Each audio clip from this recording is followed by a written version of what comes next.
जय श्री राम। आइए आज सुनते हैं स्वयं भुव, मनु और शतरूपा की, ऋषियों की तथा दक्ष कन्याओं की संतानों का वर्णन तथा सती और शिव की महत्ता का प्रतिपादन।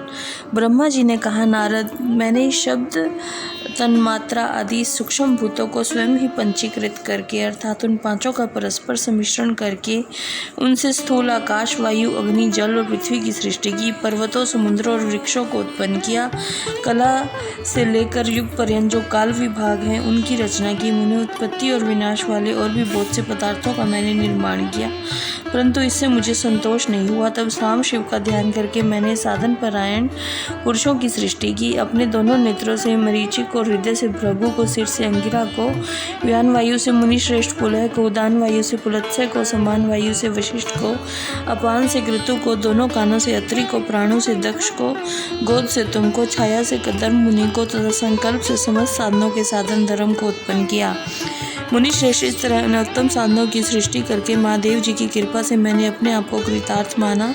तत्पश्चात संकल्प से उत्पन्न हुए धर्म मेरी आज्ञा से मानव रूप धारण करके साधकों की प्रेरणा से साधन में लग गए। उसके बाद मैंने अपने विभिन्न अंगों से देवता, असुर आदि के रूप में असंख्य पुत्रों की सृष्टि करके उन्हें भिन्न भिन्न शरीर प्रदान किए। मुने तदंतर अंतर्यामी भगवान शंकर की प्रेरणा से अपने शरीर को दो भागों में विभक्त करके मैं दो रूपों में हो गया। नारद, आधे शरीर से मैं स्त्री हो गया, आधे से पुरुष। उस पुरुष ने उस स्त्री के गर्भ से सर्व साधन समर्थ उत्तम जोड़े को उत्पन्न किया। उस जोड़े में जो पुरुष था वह स्वयंभू मनु के नाम से प्रसिद्ध हुआ। स्वयंभू मनु उच्च कोटि के साधक हुए और जो स्त्री हुई वह शतरूपा कहलाई।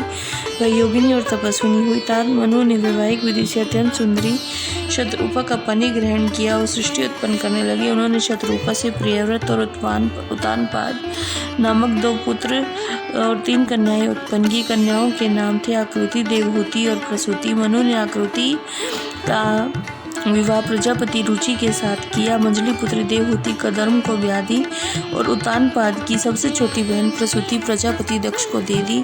उनकी संतान परंपराओं से समस्त चराचर जगत व्याप्त है। जय श्री राम।